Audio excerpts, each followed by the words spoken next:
Welcome back to the Quantum Connection podcast. We are so excited you're here for another fantastic episode. I'm your host, Vanessa Baldwin, with my co-host, Heather Crimson. We Hello.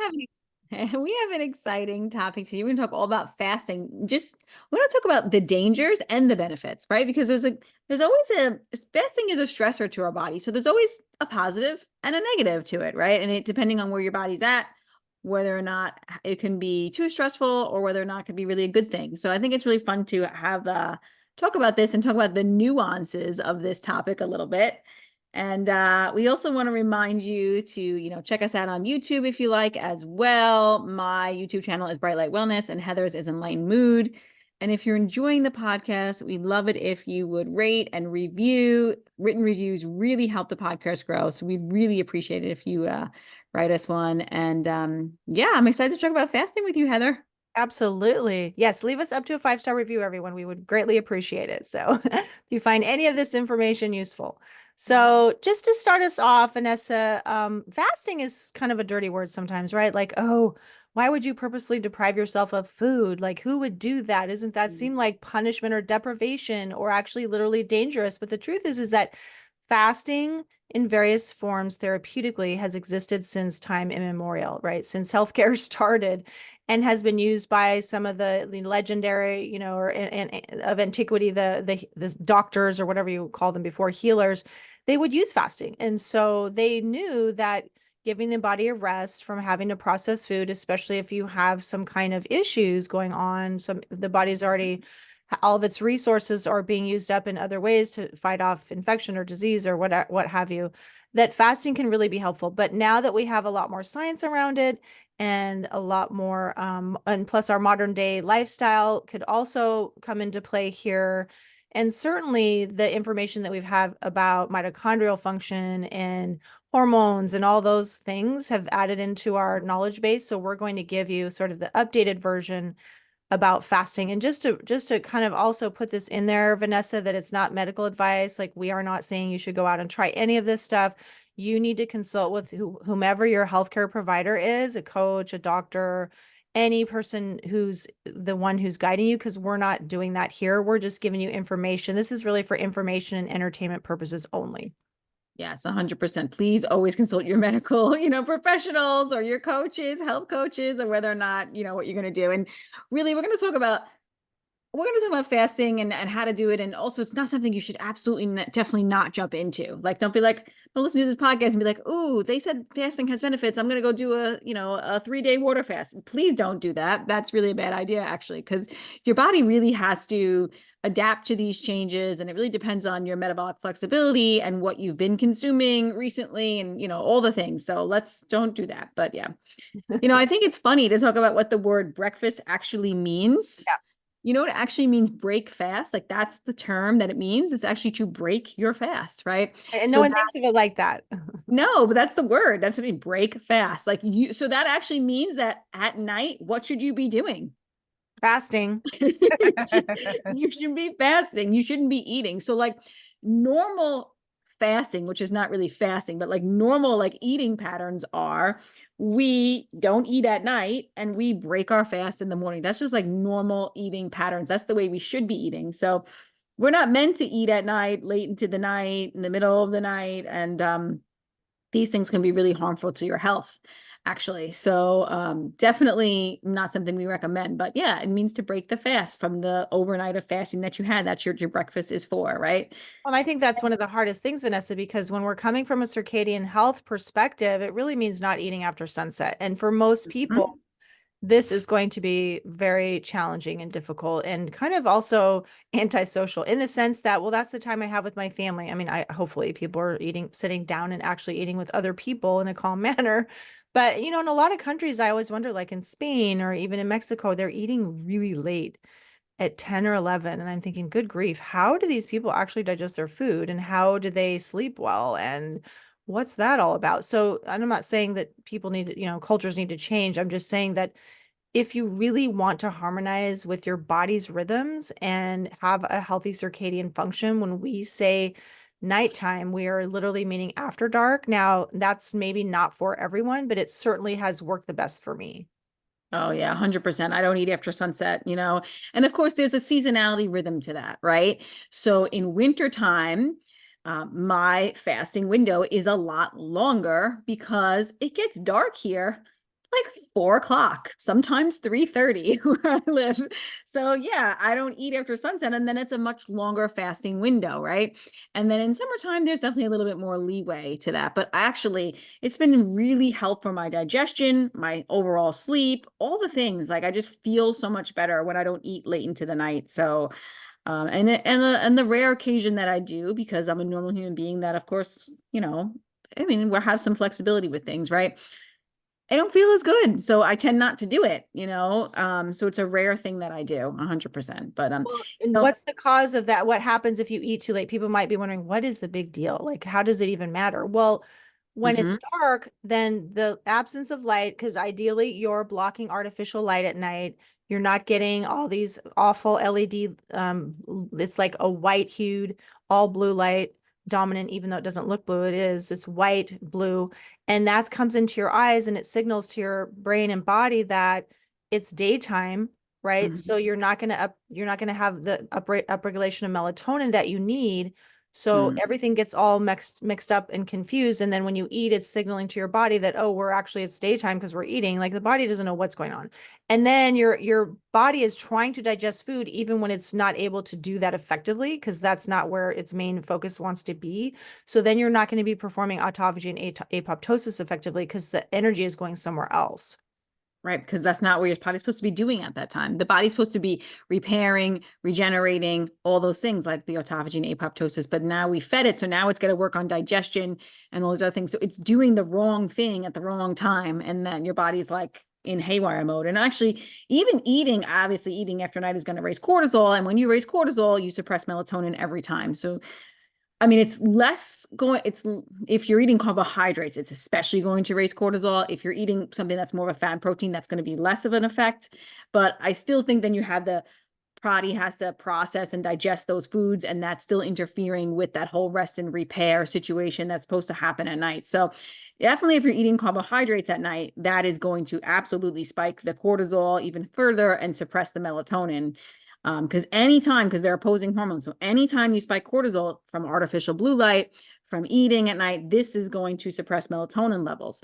So yeah, we definitely don't want to be doing that. So I don't know. I don't know about you, but I'd love to share our experiences. Like, honestly, I think fasting has a ton of benefits and it can be a really supportive tool to use while healing. But I do think that even fasting can be overdone and be too stressful on the body, and it can chronically elevate cortisol. And I think especially for women are more sensitive to this than men. So I think that there is definitely some nuance between men and women when it comes to fasting. And Mhm. honestly, I think we have to remember that fasting is a stressor, right? Yes. And then a lot of times we're adding in, okay, the fasted workouts on the daily regular. And then we're adding in the job stress and the family stress and the relationship stress and the stress from the non-native EMFs in our environment and the stress from the artificial lights. And then we throw in a cold plunge and it's like stress upon stress upon stress upon stress. And it's like sometimes these kinds of things we can just overdo it. It can be too much. And for me, that definitely happened. I was, chronically ill, and you hear about all the benefits of fasting, right? I want to get the autophagy. I want to get the apoptosis. I want to, regenerate my cell lining in 3 days, right? Like they say, and I had done um I was working up to it. Like I was doing intermittent fasting like previously before doing this, but then I noticed, I was really shortening my eating window for a long period of time. And then I did a 7-day bone broth fast. So for 7 days I drank nothing but bone broth. That was fun. Not really. And then I went straight into a carnivore diet, right? So that was what I did. I went from intermittent fasting to bone broth fast for 7 days, then to a carnivore diet, which was pretty intermittent fasting also, right? Because I'm like, okay, I'm didn't eat till 12, and then I was eating like 2 meals a day and stopped eating early. So I was really, really restricting a lot. And what happened to me? Mm. I lost my period and I couldn't get it back for like 6 months. Which is And bad, bad news. oh yeah, because it means my hormones went psh, down, right? I totally depleted them all because I was running on chronic cortisol. There's this thing called pregnenolone steal syndrome, right? So Yep. your pregnenolone actually is, this master hormone that helps make the rest of the hormones, and it can go either one pathway. It could go to when you get the light into your eyes and you make your hormones from cortisol and light. Basically, it can make a decision. It's either going to make cortisol or it's Mhm. going to make pregnenolone. And obviously, I was just making cortisol and making no pregnenolone, which will make the rest of the other hormones. So Mhm. I'm pretty sure that's what happened. So my body just was in this, state of feeling really unsafe, really feeling really in a bad state. Vanessa doesn't have enough food. We have to, hunt. We have to, figure out what to do here.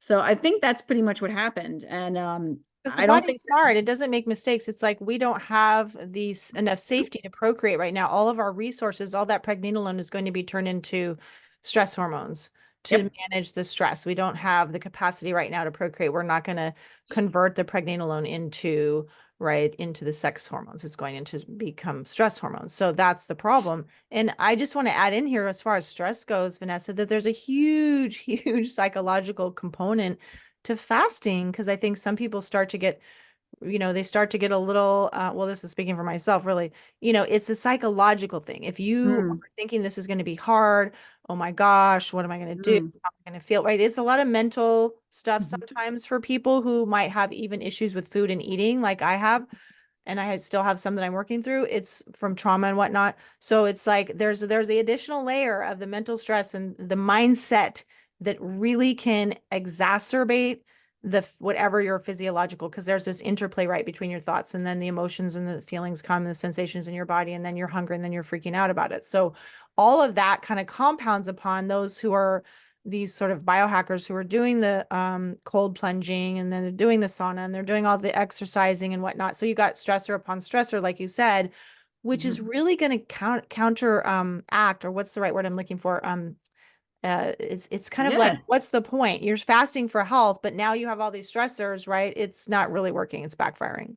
Exactly. It will backfire. And that's exactly what happened to me. Then I had to do the opposite to try and fix my hormones, right? Like I was like, oh man, now I'm gonna have to make sure I eat at regular times and I can't do any fasting. I had to quit all of that because I had to give my body more safety signals. And that's when I actually found that was right around the same time when I found like sunrise and circadian health, which actually helped with a lot of that. So that was really, really a supportive thing. And then I learned how to actually appropriate fast, right? I was like, or at least fast for me that was working, you know what I mean? Because for me I'm very sensitive on the hormonal sphere, so the total absence of carbohydrates for my body doesn't work. My body doesn't like that. Actually, my body wants some carbohydrates, some seasonal carbohydrates in it, because it actually feels more stressed when I don't get it. So it's it's about that balance. And when it comes to fasting, there's absolutely a lot of nuance, and you have to find what works for you. So 100% you have to play around with it. But definitely losing your period is a huge sign, right? That this is not working. So then it woke me up to saying, okay, I've got to make some changes here. But yeah, I think it's just really about the timing with fasting. Like a safe fast is an intermittent fast, as they call it, right? So having that longer fast over the night, eating with the rhythm of the sun, only eating when the sun is out, breaking your fast, around sunrise time and not eating after sunset. This is a very safe thing to do, intermittent fasting. That is a safe way. And maybe that's not technically a fast because we said Right. I know. a fast is 24 hours. That's kind of like I the know. normal kind of eating schedule we should have, right? Like we Have to said. change the word for breakfast now, because we're not really breaking a fast. We're just doing the normal thing that our body wants to do. Right. But yeah, but I honestly think that's a safe way to go though. Yeah, yeah, If you're hearing this podcast, you're like, ooh, there's some benefits to fasting, which there are, right? There's definitely health benefits to it, right? It can really alleviate lots of chronic issues, right? For people. You hear all kinds of miracle cures from long, long fasting, but you can't just jump into doing like those longer fasting. So if you want to start like easing your body into it, and you're kind of like the kind of person who eats at night, just start that. Start with eating, with the rhythm of the sun. Have breakfast and then stop at sunset. That's a safe way to actually approach this, right? And yeah. it will support your circadian biology hugely. Hmm. And you'll give your body the rest and digest it needs. Your digestive system will repair while you're sleeping. Like That's all going to be a ton of benefit for you. Yeah, and so you're synchronizing and harmonizing with the seasonality, with what's happening in your natural environment. So in the winter, which is, hard for people because that's when they want to stay up and do the socializing. So there's going to be a lot of parties and this and that and more sugar. And it's really, I think, a dangerous time of year for our bodies because you're not getting the extra rest you need because you should be sleeping more and resting more in the darkness, taking advantage of that, right? Mhm. That's how you're going to be synchronizing. And then you have more melatonin that's because it's dark more, you should have more melatonin for longer, which means you're going to do deeper cleaning and restoration, body repair. And that's what winter is, right? Winter is supposed to be a time of not full on hibernation like bears, but we're supposed to be going into that mode. Absolutely. And what do? Yeah. We push ourselves, we run ourselves ragged. We're up late, we're eating tons of refined sugar, which is horrible, and you're not doing anything that you should be doing because you should be, when you're resting more, you should be fasting during that time. So it shouldn't be harder because you're getting that rest, and then Mhm. you aren't as stressed out ideally, right? Because you're taking that time downtime, so you should be able to handle the longer eating window, or non-eating window, I should say, right, between darkness and the morning meal.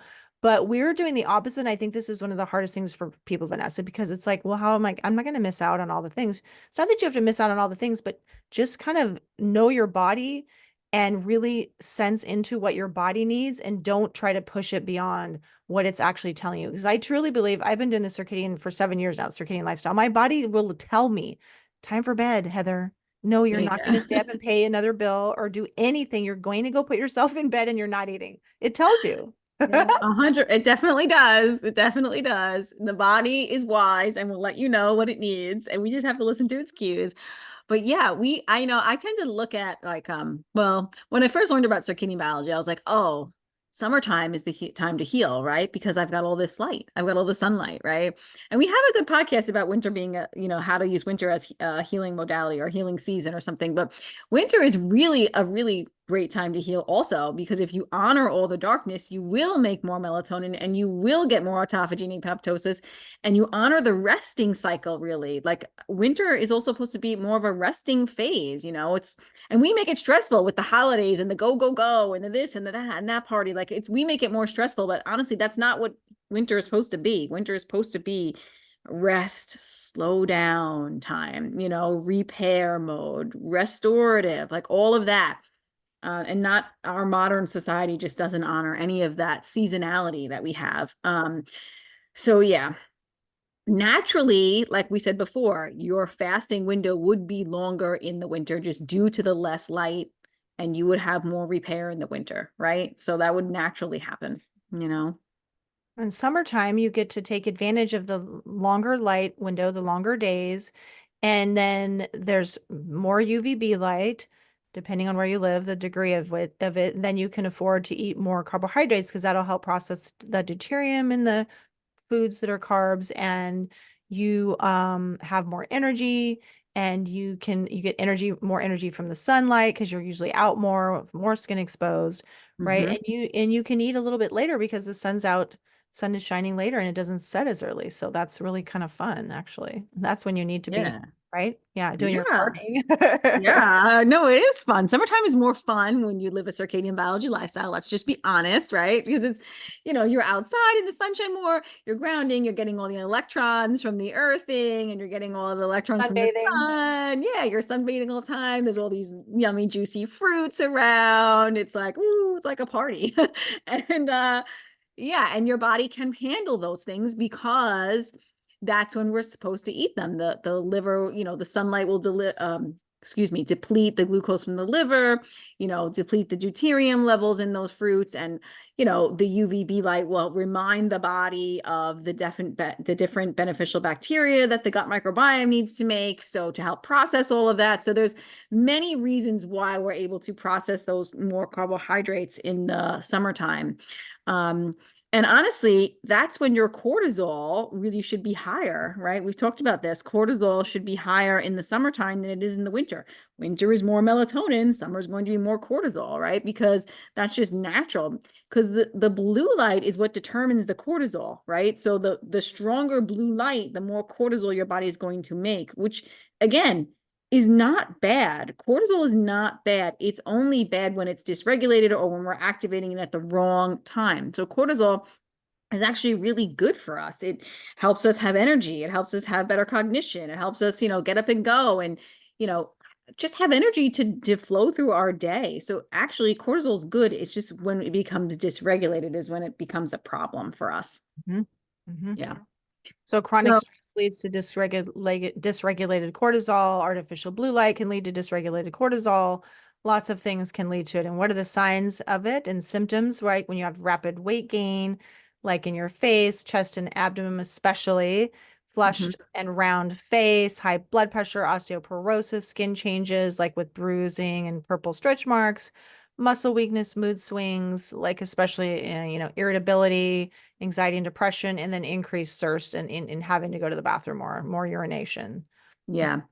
Absolutely. These are all signs of dysregulated cortisol patterns that we need to watch out for. And honestly, if you feel like your cortisols are really dysregulated, you're seeing this, definitely need to start implementing circadian biology, lifestyle practices and principles, and really get your rhythms online. And fasting may not be for you. Like if your cortisol patterns are dysregulated, longer fastings might cause you to be more stressed, right? And then higher cortisol for a long period of time then causes lack of sex drive, obviously because again, you're not making the sex hormones, you're making the cortisol, right?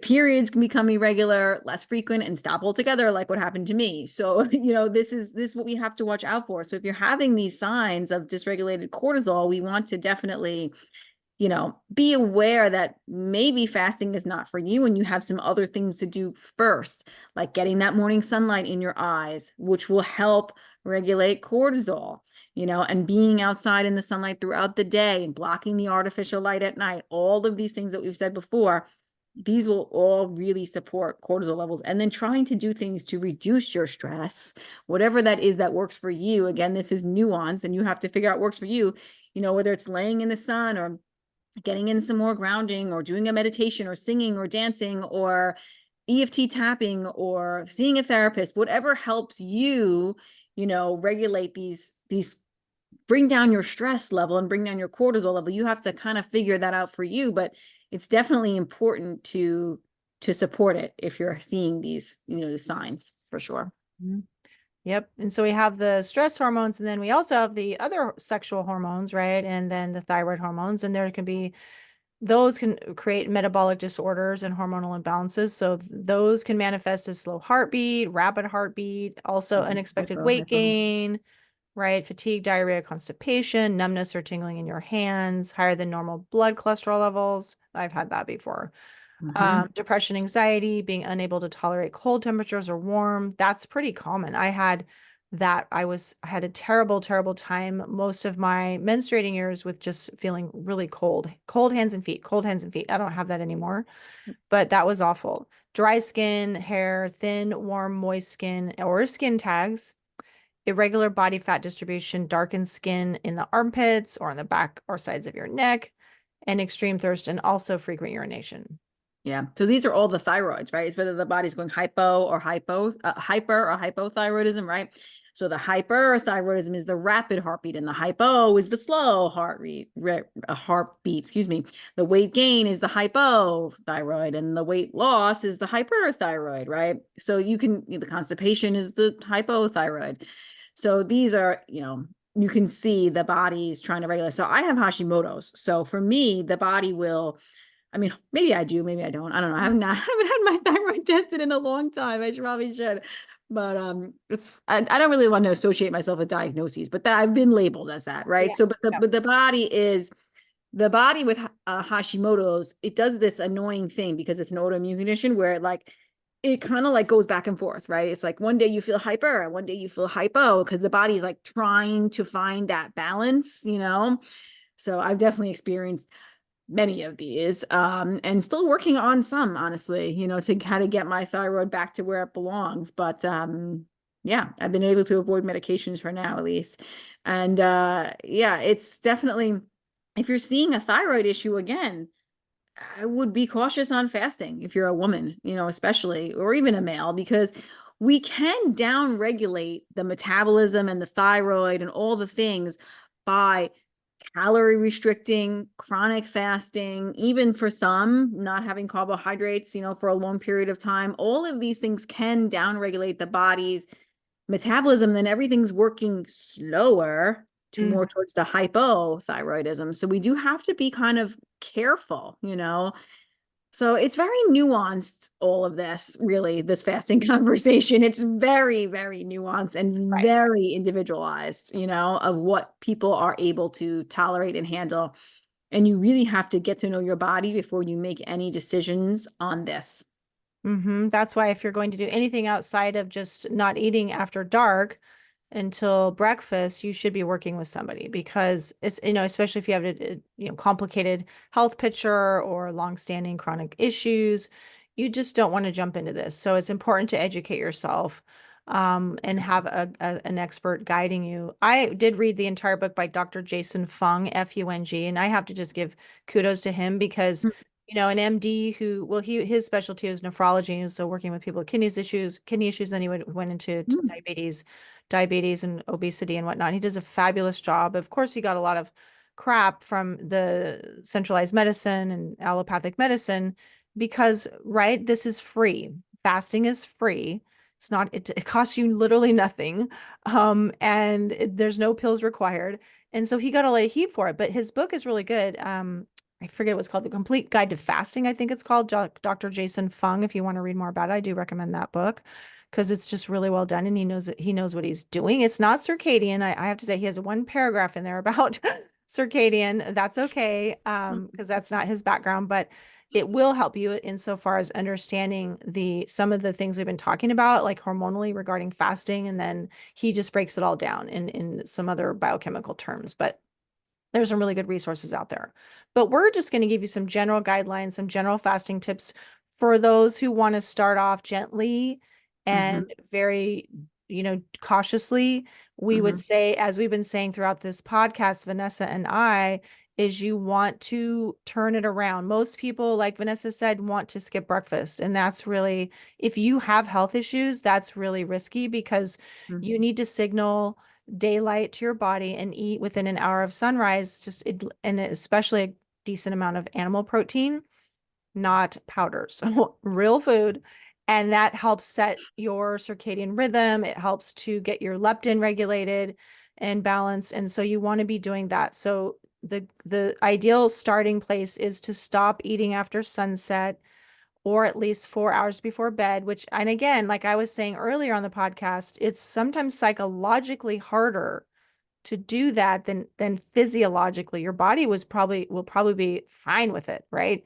It's a psychological piece that can get in people's way. So I would say focus on something that feels nourishing, like writing or coloring or reading or just, mhm. talking with friends, but don't think about, dessert and all the things. Cause I think for people who have carbohydrate addiction, which that's a whole nother, deal, it can be really stressful in the evenings to not eat anything, especially not having your snack or sugary or whatever fruit, even fruit, right? Mhm, So mhm. that can be stressful. So nighttime is for calm, quiet, dark, and doing things that make you feel good so that you don't think about food. Yeah. I think eating enough protein can be a really supportive tip for this in general, because if you eat enough protein, you're going to feel more satiated and then you're going to have less carb cravings as well. So Yeah. I would add that in as a good tip if you're not the kind of person who's used to eating, not the type of person who's you're used to eating at night. This might help if you're eating more things that are more, real whole foods, animal proteins, animal fats. These are really going to support the body and letting it feel more satiated. And then you can do carbohydrates, of course, seasonally appropriate and more whole food context. All of that will help, make this easier, I would say. But I try not to eat 4 hours before bed, even in the summertime, to be honest, and I go to bed a little bit later in the summertime for sure. It's more like, 9:30, 10 o'clock kind of time. That's late. That's late for me. Super late. But yeah, I still try to eat 4 hours before bed.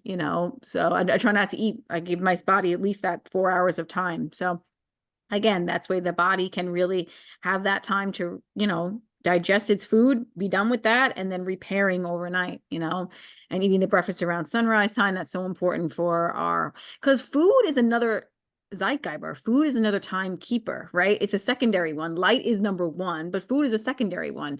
So it helps. And if you fast in the morning, what happens is, so say you're like one of those kind of people who, and I've had clients with this and I've helped them big time. So if you're the kind of person who's like, yeah, I've been used to doing the OMAD, right? The one meal a day, or I eat at 12 o'clock. I don't feel hungry in the morning. Not feeling hungry in the morning is a sign that your leptin is dysregulated. Number one. Okay. You Right. should, Because it should be informing you that you're hungry in the morning. yeah, 100%. So a lot of people will say, I don't feel hungry in the morning. So that we need to fix that with light, number one, and then the meal timing.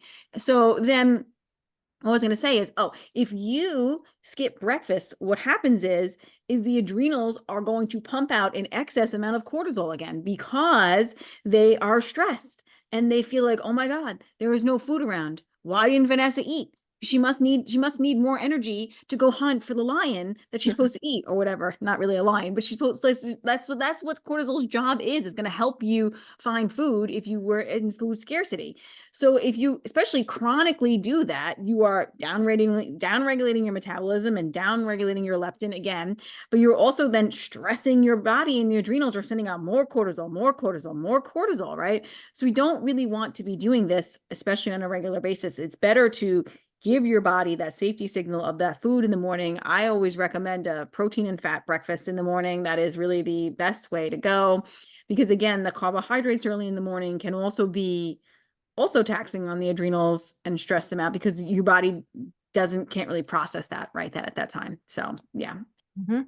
definitely don't want to skip it. Which was what the traditional breakfast foods are. I mean, I think in the summer, if you're super healthy, you can get away with a little bit of carbs in the morning. Maybe it's fruits, Mhm. not, but eating only carbs is definitely a problem.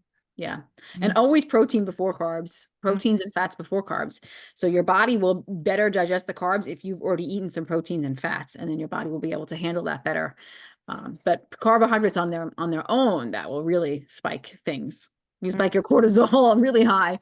Um, Yeah. Now, if you're gonna do some longer fasts, which are these, like, we recommend like the breakfast to breakfast fasts. If you're like, okay, I'm pretty good at intermittent fasting. I've got that down. I'm already doing like the sunrise breakfast and then I don't eat after sunset. The longer fasts are that 24-hour fast, like, so more like a breakfast to breakfast. And I wouldn't recommend that too often. I mean, maximum once a week would be, and that would be a lot still, I feel like. So you'd be cautious of that, but yeah, I would say once a week is okay at the maximum. And that's just your 20, then you're getting that full 24-hour fast. So you'd eat at breakfast time, then you would skip lunch, you would skip dinner, and then you wouldn't eat again till the breakfast time the next morning. You could also do just a very earlier lunch, like a 12 o'clock lunch, and then skip that dinner. That's still going to get you a little bit longer of a fast to help your body get used to it. And then I think if you're a woman and you're listening to this, fasting around ovulation or the days before your periods due is, if you're still menstruating, I wouldn't recommend that. I would be careful and cautious about fasting around ovulation or around your period, because this can cause more dysregulation. Your body needs a little bit more, especially right before your period. Your body needs a little bit more nutrition, and even sometimes through the period. This again is more nuanced topic. Like, it depends on the person, but even through the period, your body might need a little bit more support and energy, because when we have a period, that's actually a detox that we go through every month. That's actually what you're doing. And again, that can be a lot and hard on the system. So some people, a fast during that time could even be stressful. So the Mhm. best times to fast are really, really more the follicular phase and then like an early part of the luteal phase. So it is kind of a nuanced topic of what's good for your body. And you really have to play with it to feel like, does this work for me? Do I feel good? That kind of thing. Mhm. Yeah. Yeah. Yep. And then, another great tip is, if you want to do the longer fasting, um, is to eat more ketogenic before, or at least, a couple days before, because that does really support the fasting. I find for myself, when I do a fast, if my body's already making ketones and already getting into ketosis a little bit, then the fast is a lot easier because your body's already burning fat for fuel or ketones for fuel. So what that would look like is that you the days before say you're deciding you're going to do a fast on Friday. Well, the couple days before Friday, you're going to make sure you're really more restricting carbohydrates to say like maybe like 20 grams a day. You're keeping it pretty low. And then you're able to, your body will hopefully make ketones and you'll be able to get into that. But that's a really important tip, because it can be a lot easier if your body's already burning fat for fuel than having to go from just I'm just burning glucose, so all of a sudden now I've got nothing, and it doesn't. Then it's Shock. yeah, it's a lot harder. So it's a lot easier if you do that. So it's going to bring on the keto flu. You're going to get really cranky. You're going to feel really weak. You're going to feel awful. So you want to titrate down or slowly, bring down the carbs so your body has a chance to flip the switch from glucose to ketones. Otherwise, it's just too stressful. Yeah, 100%. And then obviously like longer fasting would be more appropriate in wintertime, because that's when it makes more sense. Summer and fall are really the theme is abundance, right? Of if you're following a circadian lifestyle, those are the seasons of summer and fall are the seasons of abundance, right? We have all the harvest, we have all the foods, we have all the fruits, that's not really as an appropriate time, but winter is more of that season of scarcity. So it's definitely more of an appropriate time for longer fasting. So if and when you play around with it, that might be the time to really play around with it more. And you're eating less carbohydrates. If you live in a northern latitude and you're following a seasonal diet, you're going to already be eating less carbohydrates. So then the fasting is easier for your body, because your body's probably running on ketones majority, like a lot of the time in the winter. Like it just normally happens, because I know that happens to me. It naturally happens in my body because I'm not eating a lot of carbohydrates.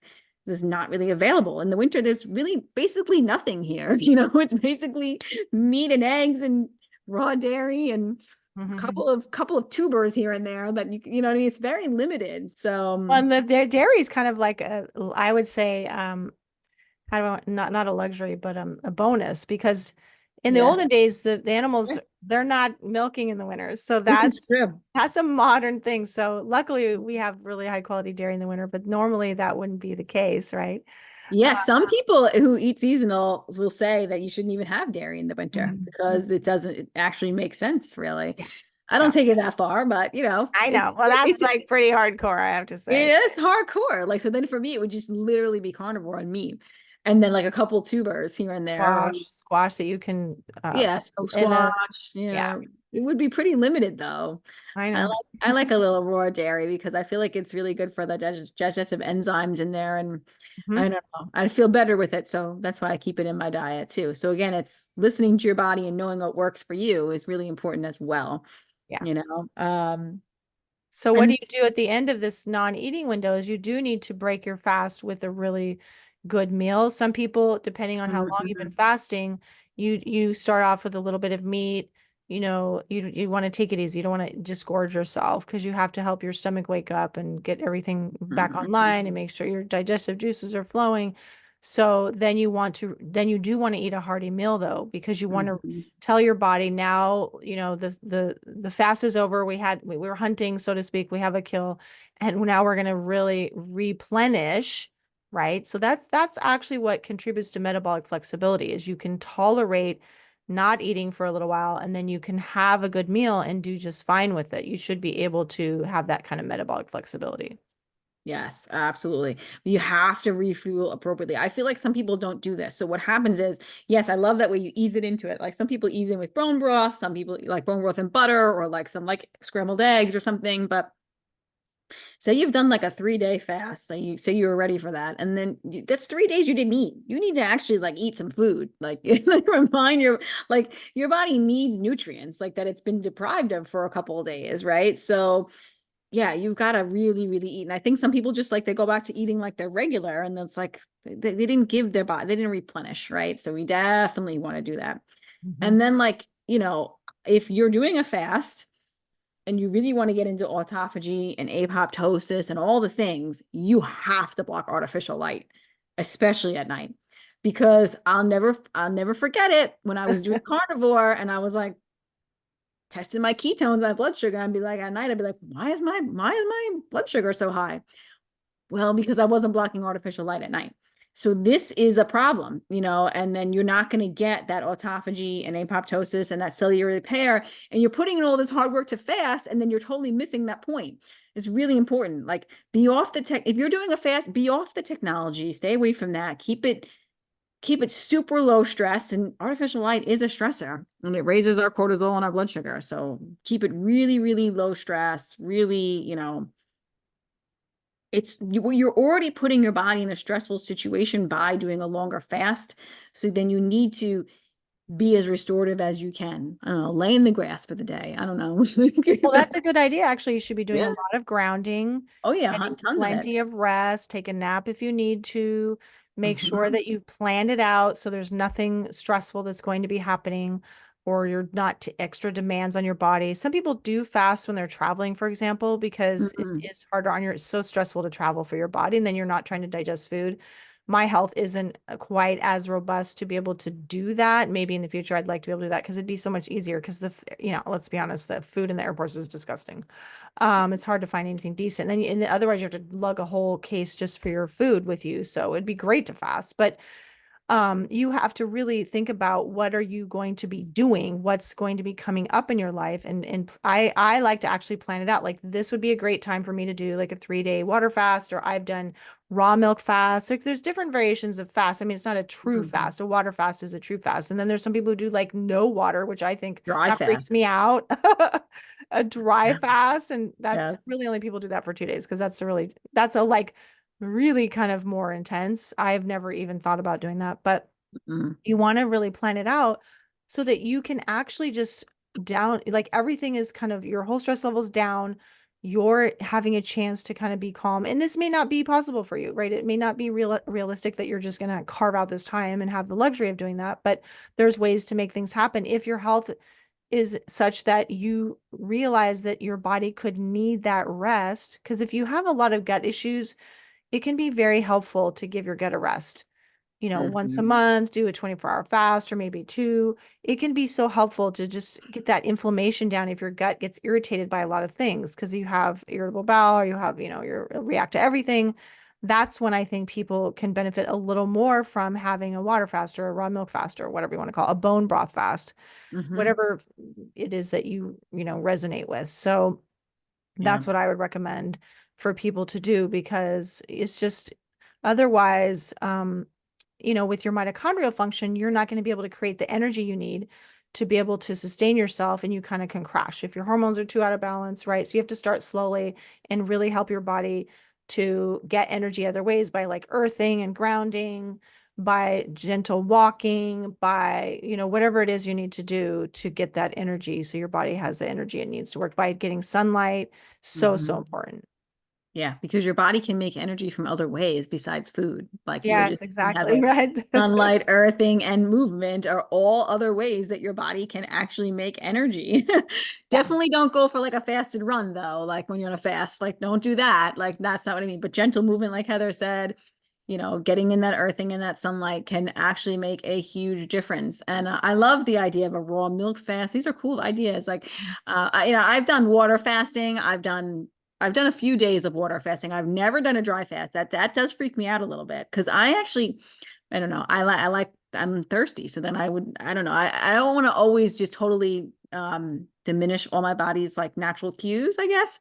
Um, but yeah, and I've done the bone broth fast. But the bone broth I like too, and the raw milk I like as well because you're giving your body, not a ton of calories, but it's very restricted, right? But then you're also getting some good minerals and some beneficial bacteria in the raw milk and really the mineral support that it needs to get through this. Drink good quality water too if you are doing a water fast that has good minerals in it as well.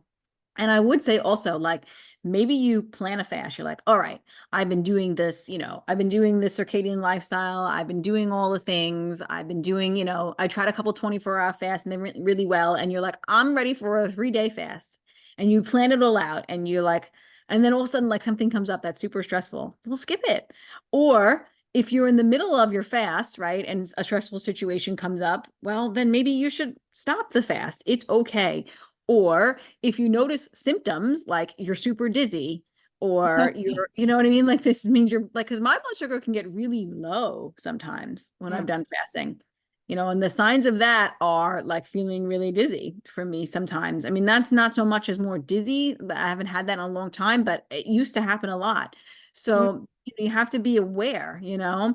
Um, if something comes up, is my point, you get a really bad headache, or like things are coming up and you're just not feeling well, don't be afraid to be like, all right, that's okay. I'll try it again next time and stop the fast because, again, it can be just too much for the body. So like I want you guys to be aware of that. And mm. it's okay to just be like, all right, it didn't work out this time. I'll try again next time. Right? Yes, yes. So that's the mindset issue I mentioned earlier in the show, Vanessa, is that like your mental space is so important. If you're totally stressed out and you're like trying to force this fast for, Mm-hmm. muscle your way through it, that's not a good way to do it. It has to be there, and not that it's easy, but there has to be like, I'm okay. This feels helpful. I'm gonna be fine, right? If you're in like a freak out mode, that's only just gonna really exhaust yourself. So you want it has to be where like I'm wanting to do this still. Yeah. There's Mm-hmm. enough of me that says this is a good idea. My body is maybe a little uncomfortable, but that's because there's maybe some detox happening or whatever, but it doesn't feel like Mm-hmm. too much. Yeah. If it feels like too much, that's your cue. you Yeah. know, okay, I got to make a change here. So, I just want to share a quick little bit before we end, yeah, though, that in that yeah. book, Jason Fung's book, the Complete Guide to Fasting, I just was so astonished with this story that he told about a man who was, I think he was morbidly obese. He was like, I don't know, 300 or 400 pounds overweight. And he Mm, literally did not eat for, I think it was over a year, some astronomical number of days. And he wow. was totally fine. He just drank water that whole time. I don't even remember if he took any vitamins. He lost all the weight and was fine. And I'm thinking, can Wow. you imagine not eating for a year? That would be No, crazy. But the body is able to live on its own fat. I was And just gonna say he has all that stored fat that he's Mhm, burning, and he's using those. That fat is an energy source. That's mhm, literally free energy on your body, actually, because that's what it. People don't really understand that when it comes to leptin. It's like mhm, actually, the body is that it's the body's like energy conductor, like to telling the body like, okay, how much fat do I have in my body, right? That's what the body lets you know. All that fat that you have in your body is just stored energy. That's what it mhm. is, right? That your body can use. So he tapped into that and he used that stored energy. Like, I mean, I would think he would need some vitamins or minerals, but I I know mean, I can't remember if they use yeah, supplementation. I'll go back and look, but yeah. Now I'm don't forget curious. that the body's able to convert substances. There's That's I forget true. what's the name of that is. Do you remember, Vanessa? But it can create, like, if it doesn't have enough this or that vitamin or whatever mineral, it can create those. It's very interesting how the body can do that. So The just body is know that quite intelligent. yeah, your body will adapt and figure it out. But you have to be super attuned to your body and really be able to notice and focus inside and sense, is this just something that is happening in my body that feels mildly uncomfortable, or does this feel like really distressing and I should probably end the fast? So you have to be attuned to yourself. You can't Yeah. just focus on what someone else says. So you have to Mhm. combine expert guidance along with the ability to really notice yourself. That's why if you're super busy and distracted, I would say it's not a great time to fast, because you really need to be able to stay attuned to how your body's responding. Yeah, 100%. It's really a lot about listening to your body when it comes to this. So something that we have to learn to do a little bit better, I think, in this society, because like you said, we're so busy, go, go, go, modern paced lifestyle that we never even pay attention to any of the cues that our body is giving us. So Right. it's really, really important. So Right. we hope that this was helpful and helps give you some clarity around fasting. And, you can decide whether this is something supportive or not supportive. It's not something you have to do on a healing journey for sure. I think you can totally heal without doing fasting, but I always recommend the circadian kind of lifestyle of the regular eating, which is really not a fast, but just the regular eating. So, Yes. yes. So you can visit our website, if you need support with diet, lifestyle, nutrition, homeopathy, we do the holistic, approach. We can guide you on fasting, certainly if that's something that you're interested in doing, you know. You have a group cohort coming up, Vanessa? Yes, I do. Group coaching is coming up. We talk about fasting on this group cohort. That's going to come up in probably like mid to end April. Okay. So that's something you could check out. One-to-one coaching. I'll help you with personalized healthcare plans. I do that as well. Mhm. And yeah, you can check all that stuff out. I have my Rebalance Your Rhythms course that goes over it too. So lots of good things you could check out on my website, which is brightlightwellnesscoach.com. So you can check that out if you want to learn more about how to work with me. Heather, what about you? Yep. And I have a group coaching program, or actually, so it's called the Quantum Resilience Community. Mhm. So it's there's mentorship in there, and then we have obviously camaraderie, but I guide people through the basics of circadian rhythm and how that affects everything, mental health, and all the ways that your body functions. And so it's a way that I can support people comprehensively. So quantumresiliencecommunity.com, check me out there. Awesome. Yeah. We're here to support you guys, right? So Mhm. we hope you appreciated this podcast episode. You learned something, and let us know your feedback. You can get us both on emails as well. Let us know there's a topic that you want us to chat about, and we'll be happy to do that, right? Yep. All Thanks for right. tuning in, everyone. See you next week.